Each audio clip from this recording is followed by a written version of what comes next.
لمر چې د رشاد په پنایو تا مرز روشنایی درنا ترپله سپیران بالو کی رڼایو. الله ربنا هو الإله له من الأسماء ما اصطفاه الواحد الحي كذا المليك. بسم الله الرحمن الرحیم. السلام علیکم ورحمت الله وبرکاته. قدرمن اوریدونکو ستړي مشئ. په دې هیله تاسو به ټول روغ جوړ خوښ او خوشحاله به وئ. د رڼا تر پولې خپرونه پیل شوه. تر 12 بجو مو په چوپړ کې یو. هیله د خپرونه د پای تر شیبو راسره واورئ.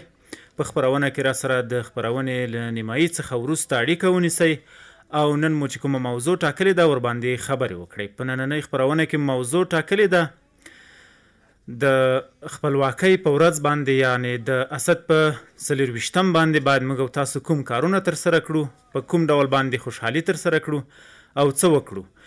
نو دغه موضوع باندې تاسو هم را سره خبرې کولی شئ د خپرونې له نیمایي څخه وروسته، او موږ به هم ورباندې خبرې کوو. په خپرونه کې مو کوربه ضابط اکل او را سره څنګ کې همکار مې مولوي صاحب احسان الله کاشفی دی.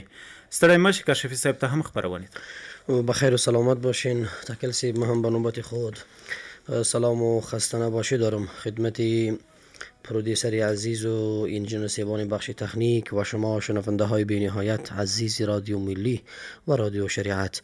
امید که تا این دم صحت و سلامت بوده باشین و از گزند روزگار در حفظ و پناه الله متعال بوده باشین. شنونده های بی‌نهایت گرامی، قسمی که همکارم تکلسی بیان کردن موضوعی که امروز روی دست گرفتیم و میخواهیم بالای آن صحبت های بکنیم، مسئولیت های مجاهدین عزیز و ملت مجاهد پرور افغانستان در روز فتح 24 اسد چی می باشد و ما من حیث یک انسان مسلمان و مؤمن در این روز چه کارها را باید بکنیم و کدام وظایف را ما میخواهیم داشته باشیم و انشاءالله که لابلای این موضوعات دوستان عزیز بیشتر صحبت میکنیم. و این خیلی مهم هست که باید روزی فتح یا روزی که مجاهدین عزیز به افغانستان میآیند نسبت به روزهای گذشته و ایام قبلی و نسبت به استقلال های کشورهای دیگر که میگیرند روزی فتح را پیروزی و روزی جشن را که برگزار میکنن یک چیزی باید تفاوت های وجود داشته باشد که ان شاء الله بیشتر صحبت میکنیم و در نیمه برنامه‌ای که بعد از وقفه برمیگردیم دوستان عزیز باز هم امیدوار هستیم با ما تماس بگیرین و نظریات و معلومات و تجربیاتی که دوستان عزیز در طول سالهای متمادی از عمر زیبای خود دارین با ما و شنونده های عزیز شریک بسازین. بالکل کاشفی صاحب محترم. نو د اسد یا د زمري 24مه د فتح ورځ د افغان ولس هغه نه ستړي کیدونکو هلو ځلو پایله وه چې نه یوازې د ټول افغان ملت ارمان و بلکې د ټول مسلمه امت هیله او آرزو وه. هیڅ رښتونی مسلمان دا نه غواړي چې هیواد یې یا د اسلامي امت یوه ټوټه ځمکه دی د ښکېلاګر ځواک لخوا د مستعمرې په توګه ونیول شي او هلته د مسلمانانو ژوند کول د هغوی په خوښه وکړل شي. نو که هر اسلامي هیواد وي، خصوصا زمونږ ستاسو ګران هیواد افغانستان چې دی، که دلته هر کفري ملک راغلی دی، که هغه انګریزان دي، که هغه روسان دي، که هغه امریکایان او د دوی ملګري هیوادونه چې یوازې امریکا نه وه بلکې په دې کې انګریزان د اکثره کفري هیوادونو کفار راغلي وو، زمونږ او ستاسو په ګران هیواد باندې یرغل کړی وو، حمله یې ورباندې کړې وه. نو دلته زمونږ او ستاسو دغه مجاهد ولس چې کوم دی دوی یعنې دغه یې تحمل نه کړه چې دوی دلته واوسي، دوی دلته په اسلامي نظام باندې چې دوی تیری وکړو، یعنې دغه اسلامي نظام دې ړنګ کړي. خو که څه هم کوم اسلامي نظام چې و په دې باندې تیری وکړ، ړنګ یې کړ او له منځه یې یووړ، خو دوی مبارزه وکړله، دوی بیرته راپورته شول مجاهدین، د اسلامي امارت مجاهدین او د افغان ولس هغه عام وګړي چې کوم دي هغوی په کومک سره دوی 20 کاله 21 کاله جګړه وکړله، مبارزه یې وکړله. د دغې مبارزې په پایله کې وکولی شول چې هغه زبرځواک یا هغه کفار چې د نړۍ په سطحه باندې دوی ځان ته قوي وایي، ځان ته بدماشان وایي، په ټیټ سر باندې په ټیټو سترګو باندې د ګران هیواد افغانستان څخه وتښتېدل، مات شول، لاړل او دغه هیواد د دوی د دغه کثیفو څهرو او د کثیفو منګولو څخه آزاد شو او د زمري 24مه هغه ورځ وه چې زموږ ګران هیواد ازادي ترلاسه کړه. د فتح دا ورځ د غرب لخوا د تحمیل شوي دیموکراسۍ او نظام د ټغر ټولېدو او د ماتې یوه ویاړمنه ورځ هم ده چې پکې نه یوازې د پردیو په لاس جوړ شوی نظام له منځه ولاړ، بلکې هغه اردو چې د خپل ملت او خلکو د وژلو او ترور کولو په خاطر یې د اشغالګرو څخه د هر افغان په ترور کولو یې په خورا ویاړ جایزه او معاش اخیست او د شرم او حیا په نوم یې هیڅ نه پیژندل، هغه هم له منځه لاړه. که موږ تاسو فکر وکړو په افغانستان کې خو یوازې کفار نه بلکې د دوی هغه داخلي ملګري چې کوم وو هغوی هم یعنی اکثره سیمو کې لکه موږ تاسو د هلمند، د روزګان، د کندهار، د لوګر، میدان وردګ، هر ولایت کې چې موږ تاسو پوښتنه کړې ده، په هر ولایت کې زموږ تاسو هغه د رادیو تلویزیون خبریالان چې راغلي دي یا تللي دي هغه ولایتونو ته، هغوی هلته دغه مستند جوړ کړي دي یا رپورټونه جوړ کړي دي، راپورونه ورباندې جوړ کړي دي.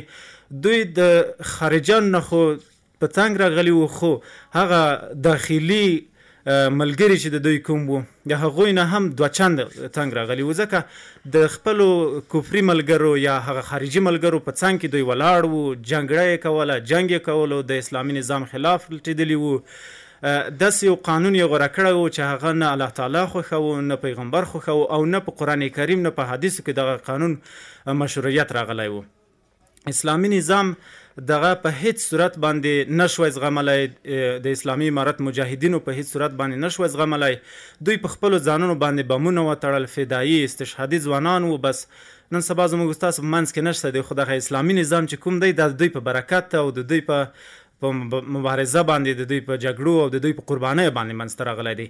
نو موږ او تاسو د دغه نظام باید خیال وساتو، دغه نظام باید موږ او تاسو هغه صدیق پکې اوسو، صداقت وکړو، په خپلو کارونو کې باید مسؤول اوسو، ځکه دغه نظام چې دی په ډیرو تکلیفونو، ډیرو سختیو او ډیرو قربانیو باندې منځته راغلی. بخیر سلامت باشین. تکلسی بزرگوار بسیار زیبا. شنونده های بی نهایت گرامی و دوست داشتنی رادیو ملی و رادیو شریعت، میبینیم که ما و شما الحمدلله روز به روز به 24 اسد نزدیک شده میرویم که امروز هم عجده اسد هست که روز فتح ولایت سمنگان هست که الحمدلله روز به روز به همین سیستم با ترتیب و تنظیم الحمدلله میبینیم که الله متعال به لطف و مرحمتی که دارد و با همان تقوا و بزرگی که جوانان عزیز ما و مجاهدین عزیز داشتن الله متعال فتح و نصرت نصیب میگرداند. میایم دوستان عزیز و بی نهایت گرامی به موضوعمان که همان مسئولیت های ما مجاهدین و ملت غیور مجاهد پرور افغانستان در رابطه با 24 اسد می باشد که باید ما در 24 اسد چه کارها را روی دست بگیریم، چه کار بکنیم. دوستان عزیز کدام وظایف داریم یا خیر؟ در روز 24 اسد که یاد آوری پیروزی مجاهدین و بازگشت استقلال و عزت برای ملت افغانستان است، هم مجاهدین و هم ملتی وظایف دارند که اگر درست انجام شود این روز فقط یک خاطره تاریخی نخواهد بود، بلکه یک درس عملی برای امروز و فردا و نسل های آینده من خواهد بود. یعنی باید ما روز 24 اسد را یک خاطره فکر نکنیم، یک موضوع بسیار سبک و پیش پا افتاده فکر نکنیم. یک موضوعی هست که الله متعال برای بندگان مخلص و دعای آن بیوزنان و دعای اطفال معصوم را اجابت کرده و 24 اسد همان برکت خونی شهدا و مجاهدین غیور و آن جوانان و نوجوانانی که با هزار خواهشات و با هزار موضوعات نفسی خود جنگ کردند و خواهشات خود را زیر پای انداختند و پای خود بر بالای خواهشات گذاشتند و آمدن به خاطر دین الله متعال خود فدا کردند و آمدن به خاطر نصرت و پیروزی و این که از کشور عزیز ما باید بیگانگان بیرون شوند. دوستان عزیز، مجاهدینی که در افغانستان آمدن هدفشان و مرامشان این بود که باید بیگانگان ظالم و بیگانه هایی که در این کشور نباید زندگی بکنن. این کشور الحمدلله از خود صاحب دارد. این کشور الحمدلله از خود بزرگان و مجاهدین و علما و خطبایی دارد که باید این کشور را آنها روی دست بگیرند، آنها در دستان خود بگیرند و برای آبادی کشور خود و برای زیبایی و برای درس و تعلیم اطفال نازنین آنها زحمت و تلاش بکشند. بیگانه ها از این کشور باید بیرون شوند. دوستان عزیز، اینجا این جوانان عزیز آمدن با تمام امیال و با تمام خواهشات نفسانی خود مبارزه کردند. آن جوانی که چقدر زیبا بود، آن جوانی که چقدر جوانی خوب و رعنا داشت، آمد تمام اینها را پشت سر گذاشت، به خاطر الله متعال در سنگر بلند شد، به خاطر پیروزی دین الله متعال خود فدا کرد، نانی سیر نخورد و همیشه نانی خشک و حتی هفته ها و ماه ها می گذشت فقط با آب زندگی خود را سپری می کردن، با آب شب خود را روز می کردن و روز خود را شب می کردن. اینجا دوستان عزیز که الله متعال به برکت خون معصوم آن جوانان، به خاطر مبارزه، به خاطر زیبایی و به خاطر ایستاد شدن فداکاری آن جوانان عزیز، پروردگار عزوجل این زیبایی و این آرامش و این فتح نصیب امت مجاهد و نصیب مردم مجاهد پرور افغانستان عزیز نصیب نمود. پس ای مجاهد عزیز، ای ملت غیور مجاهد پرور افغانستان، ما در قبال این روز مسئولیت های داریم، ما مکلفیت های داریم. اولین مکلفیت و مسئولیت یک مجاهد عزیز در روز 24 اسد شکرگزاری به درگاه الله متعال هست. پیروزی بدون توفیق الهی ممکن نبود. پس سجده شکر، تلاوت قرآن و دعا نخستین وظیفه مجاهد است. الله را سپاسگزار هستیم. مجاهد عزیز دعا بکند، سرشکستگی پیش بیاورد، نمانند کسانی که قبلا بودند که منتصفانه رابندان و مشکلات و کشمکش ها و فیره های هوایی و بسیار رابندان و حوادث ترافیکی و برای ملت اذیت و آزار فراهم می کردن. این قسم نخواهیم بود و این قسم ما خوش نداریم. پس در اینجا مجاهدین عزیز متوجه باشیم، اولین وظیفه ما شکرگزاری به درگاه الله متعال می باشد. بالکل کاشفی صاحب محترم، اوریدونکو تاسو همداسې به د رڼا تر پولې خپرونې ته غوږ یاست چې له افغانستان ملي راډیو څخه د اف ام په 115.2 او منځنیو څپو 1107 کیلو هرتز او همداشان له شریعت غږ راډیو څخه په 3 اف ام څپو باندې اورئ. نو د زمري 24مه هغه تاریخي ورځ ده چې اسلامي امارت وتوانست ټول هیواد د خپل ولکې لاندې را ونیسي او ټولې دولتي ادارې په خپل کنټرول کې ونیولې او هیڅ چاته اجازه ورنکړه چې د خلکو او دولت حتی یو قلم او یو کارتوس هم بې ځایه کړي. نو بالکل موږ او تاسو د دې صحنو شاهد یو چې په کوم ولایت کې به لومړي سر کې خو د ولسوالیو فتوحات شروع شول چې کومه ولسوالي به فتح شوه، د اسلامي امارت مجاهدین به هلته منظم ورسېدل هغې ساحې ته، یعنی هلته به که به په دفترونو کې کمپیوټر و، که به په دفترونو کې کتابونه و، که به قلمونه و، که به نظامي مرکزونو کې وسلې وې، دغه یو شی هم بې ځایه نه کېدل. یعنی هر څه خپل ځای ته رسېدل، د بیت المال مال و بیت المال ته سپارل کېده او هر څه خپل ځای ته رسېدل. نو دا هغه ورځ ده چې د هیواد ټولو خلکو د آرام او راحتۍ ساه وویسته او د اسلامي امارت مجاهدینو راتګ ته یې په ښارونو او د کلیو په لارو او کوڅو کې د استقبال او ښه راغلاست په موخه ولاړ وو. یعنی هر څوک خوشحاله وو، هر څوک خوښ وو چې مجاهدین راغلل، اسلامي نظام راغی، یرغلګر مو له ملک څخه وتښتېدل، لاړل، د هغوی ملګري لاړل، هغه قانون چې نه په اسلام کې و نه په قرآن کې و هغه قانون مات شو، اسلامي قانون راغی، هر څه به انشاءالله د اسلامي قانون مطابق مخته ځي. نو خلک د کلیو، بانډو، ښارونو، ولایتونو د هر ځای خلک چې وو د دوی ډېر خوشحاله وو، دوی خوښ وو. یعنی د اسلامي امارت د مجاهدینو د استقبال لپاره دوی راوتلي وو، سړکونو ته راوتلي وو. موږ خپله موږ شاهدان یو د دې 4 ولایت کې به مجاهدین راغلل، ولایت به فتح شو. هغه خلک چې د اسلام او اسلام ضد وو هغه به تښتېدل او اسلامي امارت مجاهدین به په هغه ځای باندې واکمنېدل. نو خلک به دوی د استقبال لپاره هلته ورتلل، دوی ته به یې ګلونه وروړل، ګلونه به ور غاړو کې اچول. خصوصا هغه خلک چې د جنګ جګړو څخه ډېر ستړي شوي وو، بالخصوص د ښارونو نه وتلې ساحې لکه ولسوالیو کې، په ولسوالیو کې کلي چې وو هغوی د جګړو څخه ډېر په تنګ راغلي وو، هغوی د چاپو څخه ډېر په تنګ راغلي وو. چاپې به وې د نظامی په نوم یا د اسلامي امارت د مجاهد په نوم باندې به د یوې کورنۍ حتی تر 1400 غړیو تر 10 تر 10 غړو برو به ښځې، ماشومان او ځوانان سپین ږیري دغه به شهیدان کړل، بمبار به ورباندې وکړ، یا به د دوی هغه داخلي ملګري چې وکم د کمانډو په نوم او د 01 او 02 په نوم هغه به هغه ساحې ته لاړل او عام خلک به یې شهیدانول، دوی به د طالب او د مجاهد په نوم باندې له منځه وړل. خو الحمدلله د هغه هر څه څخه خلک خلاص شول او هغه ورځ چې د اسد 24مه ده یا د زمري 24مه ده، هغه ورځ راتلونکې ده انشاءالله بیا به په خوشحالۍ باندې لمانځو، په شکرګزارۍ به لمانځو. په هغه ورځ باندې موږ او تاسو باید د شکر سجدې وکړو چې په دغه ورځ باندې 4 کاله مخکې موږ او تاسو له یو لوی شر او فساد څخه خلاص شوي یو، یو اسلامي نظام راغلی دی. موږ او تاسو د ټک ټوک ډز ډوز په ځای باندې موږ او تاسو باید 2 رکعته د شکرانې لمونځ وکړو، الله تعالی ته په سجده باندې سملو چې الله ته څومره مهرباني چې موږ د له داسې یو سخت نظام څخه له یو داسې غیر اسلامي نظام څخه راوایستلو او اسلامي نظام دی راوستو په افغانستان کې. نو په دې باندې موږ تاسو باید ډیر شکر وباسو. دغه سربیره پر دې د اسلامي امارت زعیم امیر المؤمنین حفظه الله تعالی په همدې ورځ د هر هغه چا لپاره چې د استعماري ځواکونو سره اوږه په اوږه د خپل مسلمان مجاهد ملت پر وړاندې جنګېدل او تورکول یې ورته عمومي عفو اعلان کړه او هر چاته یې د سر او مال د خوندیتوب ډاډ ورکړ.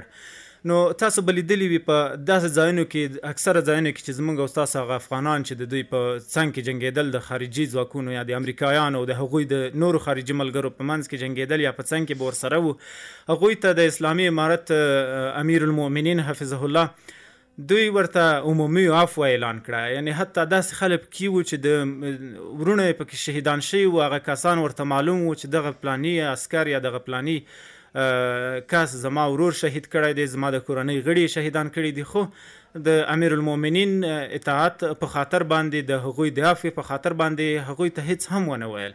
اوس هم د چا خبره ګرځي په ټول افغانستان کې دوی آزاد ګرځي او دا هم دوی ورته ویلي دي چې که تاسو وتلی وی له خپل ملک څخه تښتېدلي وی بیرته راشئ، دلته هیڅ ستونزه تاسو لپاره نشته. د اسلامي امارت هر مجاهد د خپل مشر اطاعت په خاطر باندې تاسو ته هیڅ هم نه وایي.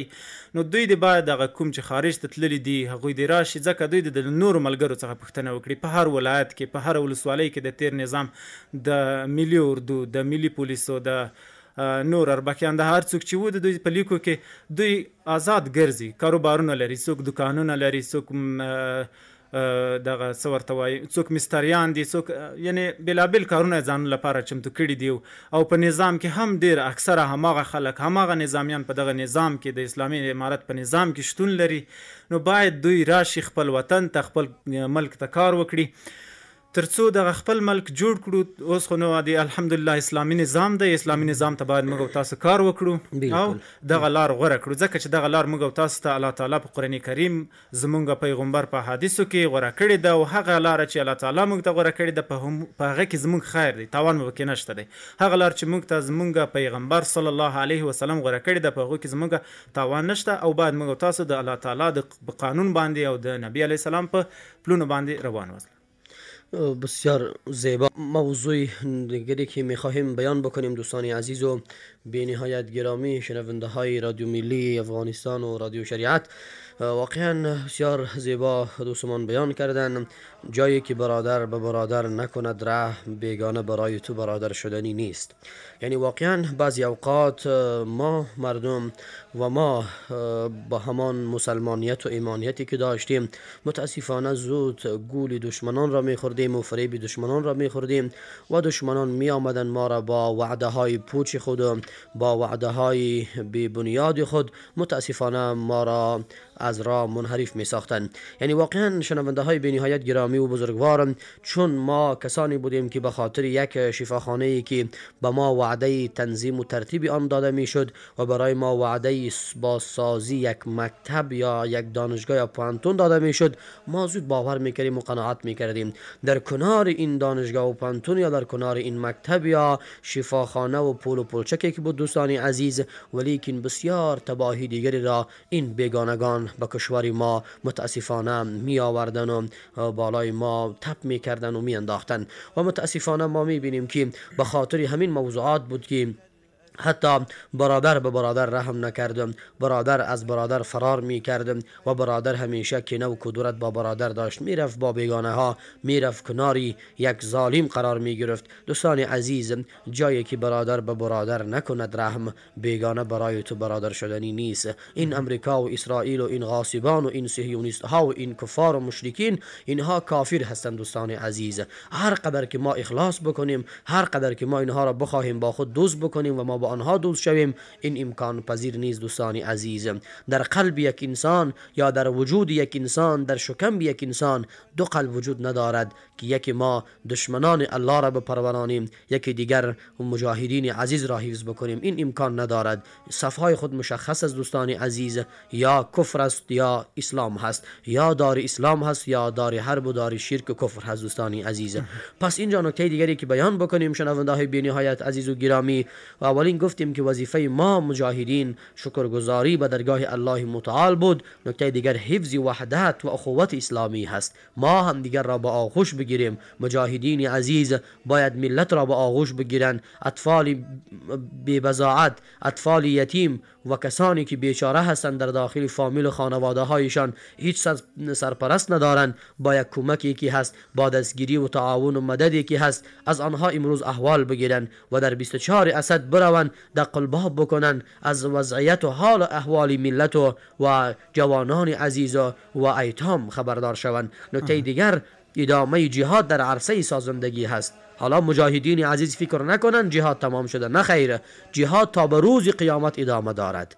یکی جهادی که حالا درست است الحمدلله و جهان و شبکه های اجتماعی هم شاهد هستند که دیگر مبارزه با توپ و تفنگ وجود ندارد. امروز جهان کفر و شرک و بتپرستی و طاغوت و باغیان میآیند با فرهنگ میخواهند مبارزه بکنن، میآیند میخواهند فرهنگ ما، تمدن ما و اقتصاد ما را زیر سوال قرار بدن. پس مجاهدین عزیز، جنگ نظامی حالا بیاین که جنگ عملی و جنگ علمی و جنگ فرهنگی و اقتصادی را روی دست بگیریم. الحمدلله در یک بخش الله کامیاب کرد، در یک بخش الله موفق گردانید، ولیکن بخش های دیگری باقی هست که همانا بخشی علمی هست، جهاد علمی. الحمدلله ما امروز هم شاهد هستیم که در خیلی از جاها و در خیلی از ولایات بهترین مدارس در حال تأسیس شروع هست. بهترین مدارس، بهترین شیخ الحدیث ها و بهترین فقها ان شاء الله در حال فراغت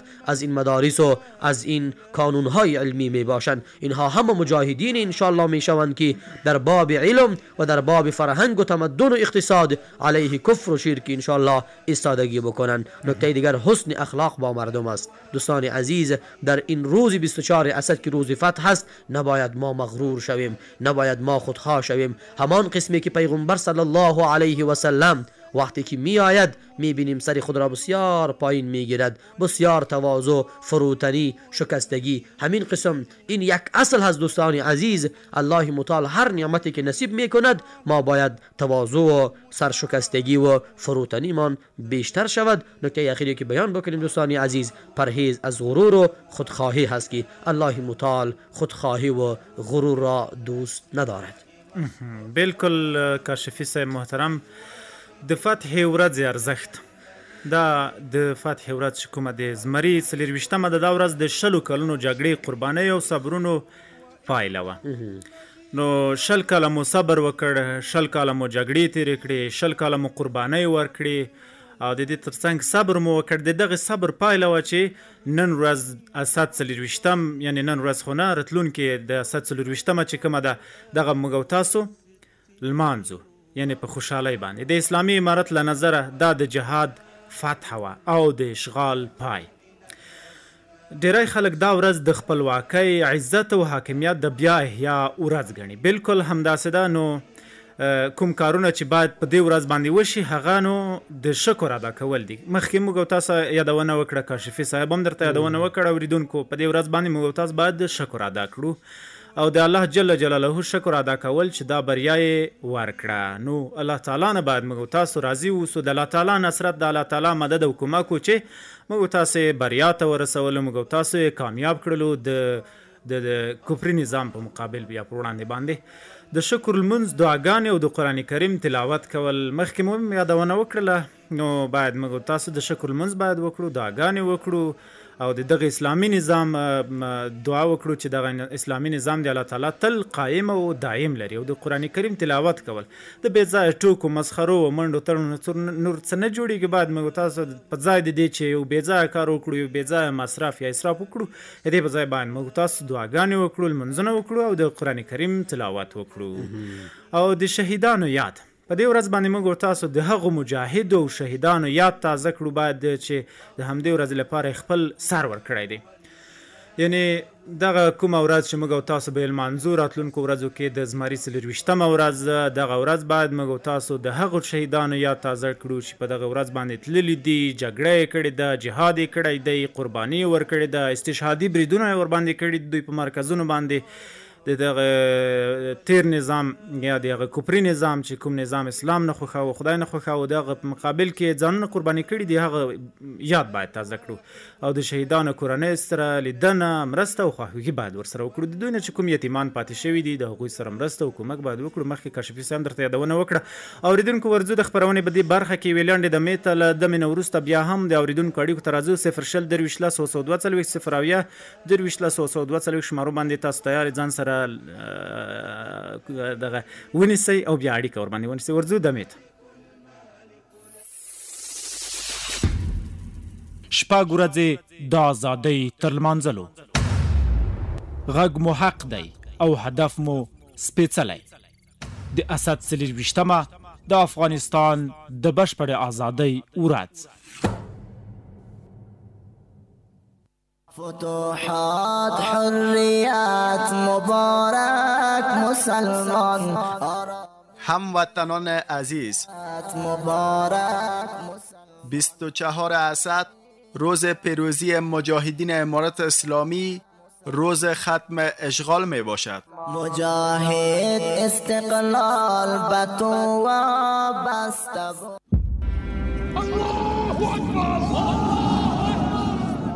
د اسد 18مه د سمنګان د ازادۍ ورځ. مصطفاه الواحد الحي كذا المليك والملك المالك لا شريك. دوستان عزیز به نهایت گرامی، باز هم بسیار خوش آمدین. الله متعال شما را صحت سلامت داشته باشد. انشالله که از بیانات ما خسته نشده باشین و انشالله که دوستان عزیز در این بخشی از برنامه ما منتظر تماس و نظریات نیک شما خواهیم بود. با شماره های 020 23 10 742 و شماره 070 23 10 742 انشالله که تماس بگیرین. دوستان عزیز میریم اولین تماس را بگیریم که برادرمان چه کسی هستند. السلام علیکم و رحمت الله. علیکم و رحمت الله و برکاته. راستی محترم انشالله خوب هستین، بخیرین؟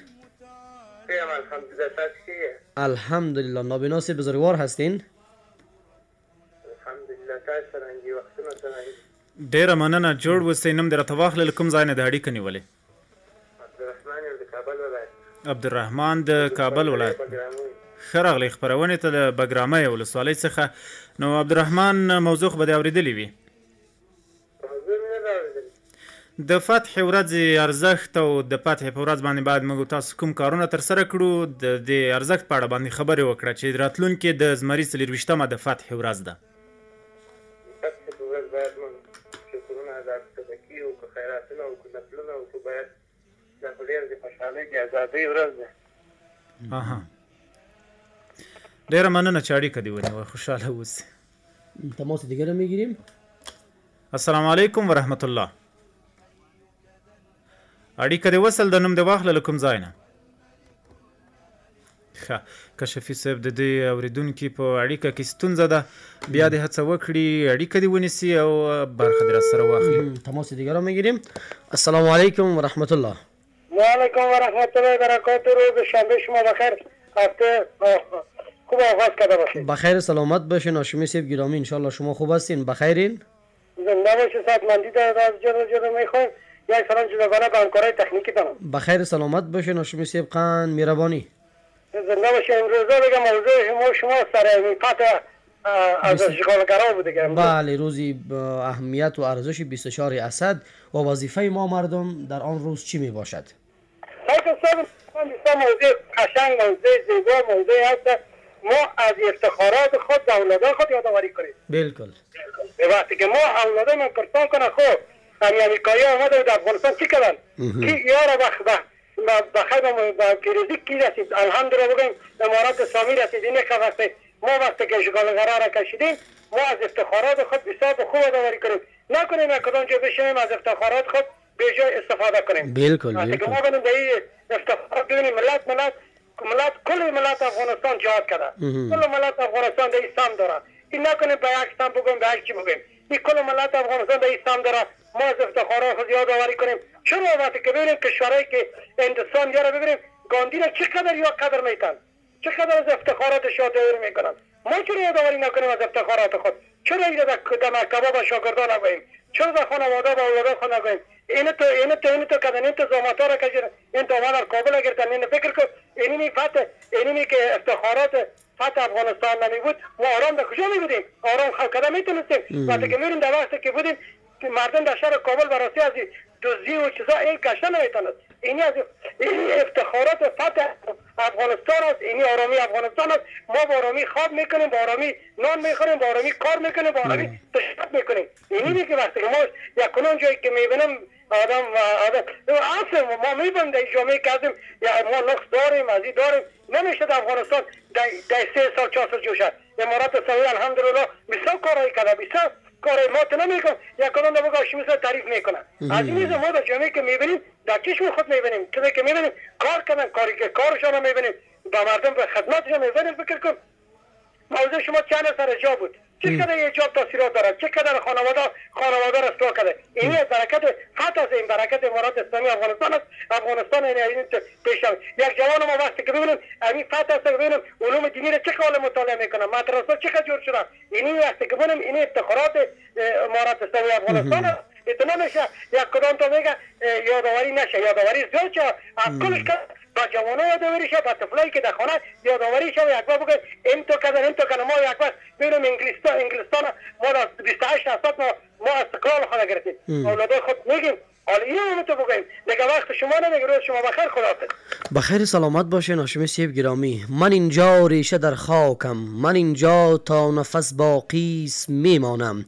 من اینجا روزی آخر از دل این خاک با دستی تهی گل برمی افشانم. من اینجا روزی آخر از ستیغ کوه چون خورشید سرود فتح میخوانم. یعنی واقعا بسیار زیبا هست زحمات و تلاش های مجاهدین عزیز و جوانانی که در این راه پرپر شدن و جان خود را نثار و فدای دین الله متعال کردن. این همه جای دارد که ما این روز را به چشمی بسیار بزرگ و عظیمی نگاه بکنیم. باز هم جهانی سپاس از جناب هاشمی صاحب گرامی. تماس دیگر را میگیریم. السلام علیکم و رحمت الله.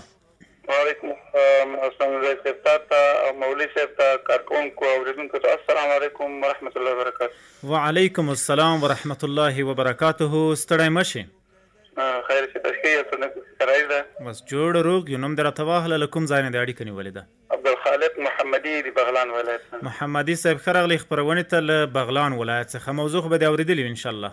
د فتح بالکل ارزښت فتح دی او د دې ورځې ارزښت باید موږ تاسو وکړو. فتح خو د رب العالمین یو ډیر لوی احسان په موږ باندې وکړ چې الله جل جلاله له دې تور شپو نه رڼا ورسته راوښکلو. دا د الله جل جلاله لوی احسان او فضل او کرم دی الله ده. با چې دا موږ څه باندې کو په شکر ادا کولو شکر شته وای چې الله جل جلاله اوامر په ځای کول او له نواهیو نه ځان ساتل. هغه چې الله امر کړی دا هغه ادا کول چې رب العالمین منع کړی دا هغه نه ځان ساتل. دا د شکر ادا شکر رب العالمین څه فرمایي د هغه کله چې راغی فتح فسبح علاوه تسبیح ذلك واستغفره دی الله نه بخشش طلب د بخشش وکا او دی الله لوی او تسبیحات رب العالمین بیان کا د دی الله دا موږ باید چې په دې سره د رب العزت الله جل جلاله فضل و کرم او د شهداو او د دې ولس ملاتړ د رب الاول فضل کرم د رب العالمین احسان او توفیق او الله جل جلاله فضل. ثانیا همکاري د دې ګران او سرلوړي او غیور مجاهد ولس او د شهداو دا خوشي وتلی نه دي چې دا چې ووتل راغله او چې راغله بیرته چا په تحفه کې راکوي چې وځي بیرته وځي دا دغو د وینو په سیلاب باندې وتلي دي د فدایانو د دې شهداو د دې زخمیانو د دې کورونه په دابل مخ راوخلي دي د دې مسلمانانو داسې تکالیف کړي دي چې کور کې حیوانات وفا هغه مړ شوي دي همداسې په پاتې شوي دي بغیر د خوراک هغه نه کورونه په دابل مخ باندې راوختلي دي په دې زراعت خراب شوی ده د څه لپاره د اعلا د کلمت الله لپاره د اعلا د کلمت الله لپاره چې دومره رب العالمین په موږ باندې فضل وکړ دا د سپر طاقت رب العالمین په سپر تر ورسو وسته ختم ک موږ دې شکر ادا کو دی الله اوامر په ځای کو د عمراو د شریعت په چوکاټ کې د هغوی اطاعت وکړو د هغوی خبرو ومنو له غلا نه له رشوت نه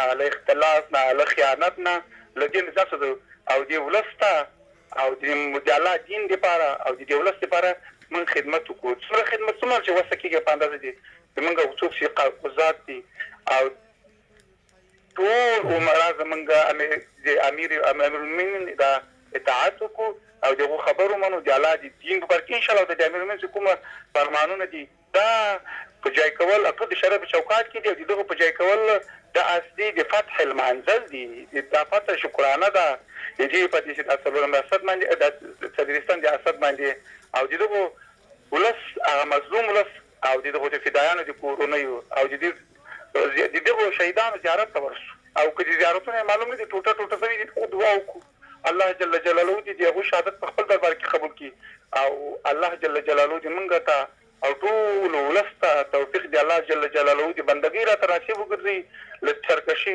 توغیان دې رب العالمین تاسو وساتي او الله جل دې موږ عمره نورم صلحا او اتقیا او ابدال دا ته جوړ کړي او الله جل جلاله دې موږ ته چې موږ کومه کړه موږ دې دا وغواړو چې موږ ولې دې موږ ته بدل راکړي ولې زه قاضي نه یم ولې زه امیر نه یم ولې زه وظیفه نه لرم نه موږ چا چې جهاد کړی د الله جل جلاله لپاره او څوک چې مقرر دي خدمت د الله جل جلاله رضا لپاره کوي نه دي لپاره چې ما جهاد کړی دا جهاد به مت قدرت ته زه دې کې به تعمیر جوړوم زه به همدغه اخلم مذهبت او قانون جوړوم نه داسې ونه شي کولی که چېرته داسې وسو بیا ناشکري ده الله وایي که چېرته د تاسې د ما بندګي وکړه هغه که نه وکړه ویې کوم تاسې به ختم کړو استخلف غیرکم یا به الله وایي زه بیا نور مخالفګان کوم بیا ډېر نور بندګان دي د الله د دین خدمت کې الله دې موږ د دین خدمت واخلي او دا دې په خپل دربار کې رب العالمین قبول کړي د ټولو شهداو د علماو د اتقیاو د مجاهدینو د قلم او د مال د هر څه فکري چا خدمت کړی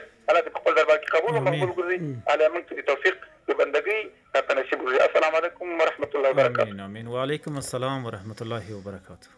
بالکل محمدی صاحب از بغلان تماس گرفته بودن همیشه الحمدلله با ما تماس میگیرن و بسیار نظرات نیک و بیانات بسیار خوب و همه جانبه را با ما و شنونده های عزیز شریک میشدن. باز هم محمدی صاحب گرامی جهانی سپاس از شما و از نظریات خوبتان.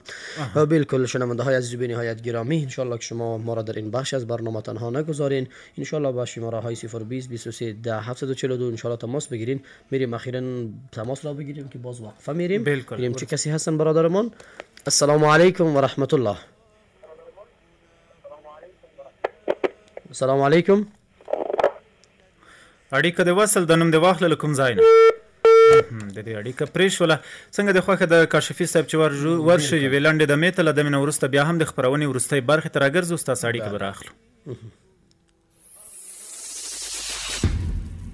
شپږ ورځې د ازادۍ تر لمانځلو غږ مو حق دی او هدف مو سپېڅلی د اسد 24مه د افغانستان د بشپړې ازادۍ ورځ. استقلال مبارک. هموطن عزیز، 24 اسد روز تاریخی و اتحاد ملت افغانستان می باشد. پس از ایجاد ازدحام و رابندانهای بی‌مورد و از هر گونه حرکات اختلال برانگیز و بی‌نظمی در شهر و سایر وسایل که باعث اذیت و نگرانی دیگران می شود خودداری نمایید. فتوحات حریت مبارک مسلمان آرامیش و عزت مبارک پزړه کې بدی مینا احترام مجاهده د برو اسلو تبدی پامی مجاهده. مجاهد وروره، د قدرت پر مهال عفو د میړنو خلکو شیوه ده. د صلیبي ښکېلاک له تیښتې وروسته امیر المؤمنین شیخ هبت الله اخندزاده صاحب حفظه الله عمومي عفو اعلان کړه. بناء تا ته نه دي روا چې د پخوانۍ ادارې منصوبین تهدید، شکنجه او یا ووژني. ښکلې بښنه هغه ده چې پکې احسان بارول هم نه وي. ابن اسحاق روایت کړی چې د مکې د فتح په ورځ رسول الله صلی الله علیه وسلم قریش په مسجد حرام کې راغونډ کړل او ورته یې وویل څه فکر کوئ چې زه به له تاسې سره څه ډول معامله وکړم؟ هغوی ورته وویل ښه معامله، ځکه ته زموږ سخاوتمند ورور او د سخاوتمند ورور زوی یې. رسول الله صلی الله علیه وسلم ورته وفرمایل درځئ، تاسې مې ټول بخښلي یاست. په زړه کې بدې مینا احترام مجاهده شريك والصمد السيد والمبين والأحد العظيم والمتين. باز هم شنونده های بی نهایت گرامی رادیو ملی و رادیو شریعت، باز هم خوش هستیم که بیانات و نکات را هم منتظر هستیم که شما برای ما بیان داشته باشین. دوستان عزیز با شماره های 020 23 10 742 و 070 23 10 742 انشالله که تماس بگیرین و نظریات و معلومات نیک و زیبای خودم با ما و شنونده های دیگری که هستن انشالله که در میان بگذارین. واقعا شنونده های گرامی، روزی 24 اسد روزی فراموش ناشدنی هست برای تمام ملتی غیور و مجاهد پرور افغانستان و البته برای دشمنان اسلام و دشمنان افغانستان هم یک روز فراموش ناشدنی هست. حتی میبینیم که امروزه حالا ادعا میکنن که چقدر یک روز حقارت و ذلت و خاری بوده که ما از افغانستان بیرون شدیم و افغانستان ما را بیرون راند و مجاهدین عزیز ما را نگذاشتن که در آنجا بانیم و کار بکنیم. این بسیار افتخاری بزرگ هست که آنها تا به حال حسرت میخورن و شکایت میکنن که ما چقدر بدبخت و ذلت و خاری را و ما تن دادیم. خب به هر صورت نکته دیگری بیان بکنیم دوستان عزیز. وظیفه ملت مجاهد پرور افغانستان در این روز چی هست؟ قدردانی و احترام به مجاهدین می باشد. دوستان عزیز قبلا هاشمی سیبم بیان کردن نشود خدای ناکردن یک جای بنشینیم، خانه بنشینیم، سرای بنشینیم علیه مجاهدین توطئه و دسیسه و مجاهدین را با غیبت و تهمت و متاسفانه به بهتان بگیریم. نکته دیگر حفظ ارزش های دینی و ملی هست. نکته دیگر همکاری در آبادانی کشور هست. ما بارها در جمعه ها و خطابه های جمعه هم بیان کردیم دوستان عزیز و حتی برنامه های دیگر هم بیان کردیم. ملت مکلف است که با دولت به خاطر آبادانی کشور همکاری داشته باشد. در روز 24 اسد هم دوستان عزیز و بعد از او روز هم ملت باید بر خود لازم بداند تا در کنار امارت اسلامی خدا قرار بده و از آبادانی کشور حفاظت و حمایت بکند. نکته دیگر وحدت ملی هست و آموزش نسل جوان. برای نسل جوان بنشینیم، در خانه ها بنشینیم و از زیبایی ها و فداکاری های مجاهدین صحبت بکنیم. جوانی عزیز تو در خانه بودی ولیکن برادر تو جا شهید میشد. جوانی عزیز تو جاد گرم و نرم بود ولیکن برادر قوم خویش و مجاهد در سنگر، در کوه و در دشت و بیابان، در هوای سرد، در بالای برف استراحت میکرد و خواب میکرد. تو در خانه نان گرم میخوردی، نان رنگارنگ و سفره رنگارنگ داشتی ولیکن مجاهد به خاطر خوردن نان خشک و نان قاق نداشت. یعنی از این فداکاری های مجاهدین و از این فداکاری و ایثار مجاهدین برای فرزندان خود و نسل جوان خود زمزمه بکنیم تا جوانان عزیز قدر و منزلت این روز را بدانند و اهمیت و بزرگی این روز را پاس داشته باشند. بالکل اوریدونکو تاسو هم راشئ برخه راسره واخلئ 0 درویشت لاس و 142 او 0 درویشت لاس و 142 او د موضوع اړوند راسره خپلې خبرې وکړئ چې موضوع مو د اسد 24مه یا د زمري 24مه چې دغه ورځ د دې ارزښت په دغه ورځ باندې باید موږ تاسو کوم کارونه وکړو په دغه باندې راشئ تاسو هم خبرې راسره وکړئ. کاشفي صاحب اړیکه لرو؟ تماس را بگیریم. اړیکه پرېښوه د دغه اورېدونکي. نو دغه ورځ چې دا ورځ باید د اختلافاتو د زیاتېدو نه بلکې د وحدت عفو او تفاهم د پراخېدو لامل شي. دغه کومه ورځ چې موږ او تاسو یادونه وکړه د اسد د 24مه په دغه ورځ باندې موږ تاسو باید له اختلافاتو څخه تیر شي. کوم څه مو چې دغه تیر کې مطلب په زړه کې لرل باید په دغه ورځ باندې د الله تعالی د شکرانې ترڅنګ یو مسلمان ورور چې موږ تاسو څخه خفه شوی وي په تیره جګړه کې یا په تیر نظام کې، ځکه زمونږ امیر المؤمنین حفظه الله تعالی خو امر کړی چې عفو یې کړې ده البته. نو باید موږ تاسو له اختلافاتو د زیاتېدو نه تیر شو چې موږ تاسو اختلاف په زړه کې ولرو یا کینه یا بغض په زړه کې ولرو، د دې نه باید تیر شو او د فتح د ورځې دغه دروند مسؤلیت چې کوم دی د اسلامي ارزښتونو پلي کېدو ته باید موږ تاسو کار وکړو. په دغه ورځ باندې که موږ یو ځای ته ځو، مثال د خبرې یو مجلس ته ځو، په یو ځای کې کومه جلسه جوړه شوې وي، باید د اسلامي ارزښتونو په پلي کېدو باندې ډېرې خبرې وکړو. موږ او تاسو خصوصا حجاب باندې باید موږ تاسو خبرې وکړو، ځکه دا په اسلامي ارزښتونو یو لوی ارزښت چې دی حجاب کې دی که نه. نو باید موږ تاسو په حجاب باندې، په اصلاحاتو باندې، په عدالت باندې، په تعلیم، اقتصاد او داسې نورو برخو په شفافیت باندې خبرې وکړو، ځکه دغه چې دی دغه که موږ تاسو عملي کړو، ښه اصلاح راولو په اداره کې، یا عدالت وي، تعلیم وي، په ټولنه کې مو اقتصاد ته کار وکړو، شفافیت راولو ادارو کې، دا نو د نسلونو مسؤلیت دی. باید موږ تاسو دغه مسؤلیت په غاړه واخلو. اړیکه لرو، اړیکه به واخلو، بیا به ورشو خپله خبره. تماس را بگیریم. با فکرم برادر تماس گرفتن و پس دوباره قطع کردن. انشاءالله که باز دوباره دوستان عزیز تماس بگیرین، خود تو تماس منظم بگیرین که تا ما وقتی اوکی میکنیم صدای شما هم برای ما بیاید و صدای شما را هم و بیانات شما را هم دوستان دیگر هم بشنون. تکلس بزرگوار واقعیت بسیار نکات خوبی را هم شما اشاره کردین و شنونده های محترم هم بسیار زیبا بیانات داشتن.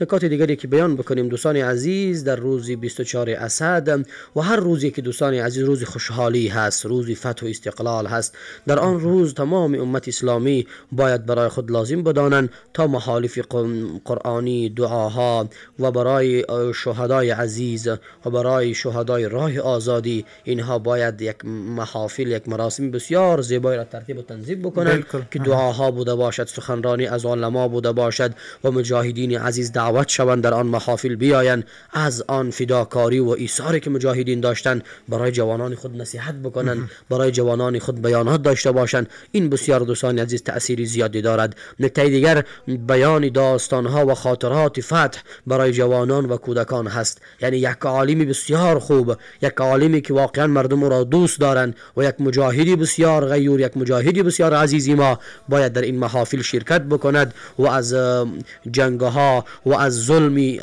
صهیونیستها و کفار و مشرکین و بیگانگان در این وطن قصه بکند که هیچگاه بیگانه برای تو برادر نمی شود، هیچگاه بیگانه نسبت به ما، نسبت به وطنمان رحم و شفقت و مهربانی ندارد. نکته دیگر پرهیز از اسراف و لهو و لعب هست که عزت این روز را کم رنگ می کند. یعنی واقعا وقتی که ما این روز را با کارهای سوس، با کارهای سبک، با کارهایی که بسیار بی ارزش هست، با کارهایی که پر از اسراف و پر از تبذیر هست، اگر ما این روز را تجلیل بکنیم پیش مردم، واقعا عزت این روز کم می شود. شود و باید متوجه بوده باشیم. دوستان عزیز، نکته دیگری که بیان بکنیم، بازدید از خانواده های شهدا و مجاهدین زخمی و دلجویی از آنان است. الحمدلله ما زیاد داریم از همچون مجاهدینی که به خانه های این ایتام سر میزنن، از این ایتام خبر میگیرن، حتی به شفاخانه ها سر میزنن.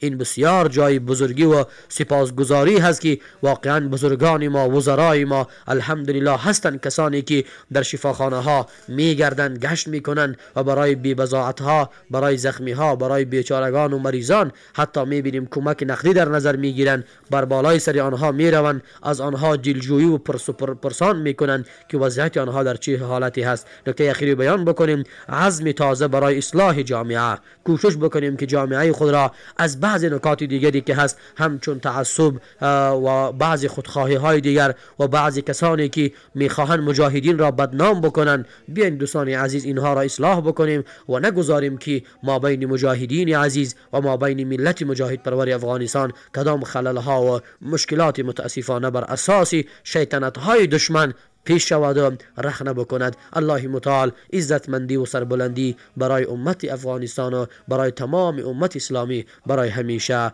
داشته باشد.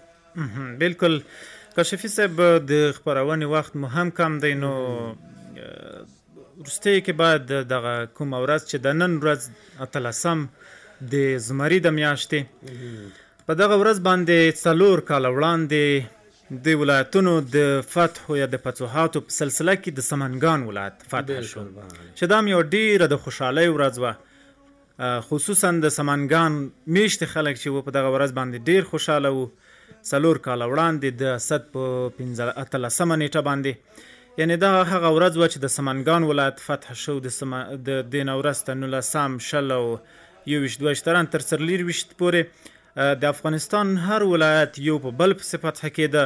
نو دا ډېرې د خوشحالۍ ورځې دي، ډېرې د چا خبره د ښو احساساتو ورځې دي. موږ او تاسو باید په دغه ورځو کې ډېر خوشحاله اوسو، ځکه په دغه ورځو کې موږ او تاسو ته یو ډېر ښکلی، ډېر ښایسته اسلامي نظام راغلی دی، او داسې یو نظام چې په هغه کې هر څه آزاد و، غلا، شراب، رشوت، یعنی هغه څه چې اسلام نه خوښول هغه څه پکې آزاد وو، هغه ختم شول. او داسې یو نظام په دغه شپو ورځو کې راغلی دی چې اوس موږ او تاسو یادونه کوو هره ورځ، او راتلونکي 24 د زمري چې دی په دغه ورځ باندې به موږ او تاسو یو عمومي لمانځنه کوو د دغه نظام چې په دغه ورځ باندې موږ او تاسو ازادي ګټلې ده له کفري نظام څخه، د امریکایي یرغلګرو څخه. نو موږ او تاسو باید یو خوشحالي څرګنده کړو، د شکر دعاګانې وکړو او شکر ورو باندې. بسیار زیبا، وقتمان هم رو به پایان هست. شنونده های عزیز و یک دو کلمه ما هم اشاره بکنم. دوستان عزیز، نکاتی بسیار مهم، پیروزی امانت الله متعال هست. اگر این امانت پاسداری نشود، اگر این امانت حفظ نشود، به سرعت از دستمان خارج می شود. نکته اخیری بیان بکنیم، دشمن همیشه در کمین است. فکر نکنیم که ما پیروز شدیم و دشمن خلاص است. نخیر، دشمن همیشه در کمین هست و منتظر بعضی فرصت ها می باشد. الله متعال برای همه مجاهدین عزیز عزتمندی نصیب بگرداند و برای ملت افغانستان هم الله متعال عزت سربلندی نصیب بکند. دوستان عزیز، تا برنامه دیگری که با موضوع نو ان شاء الله که حاضر می شویم، همه شما خوان را به الله متعال می سپاریم.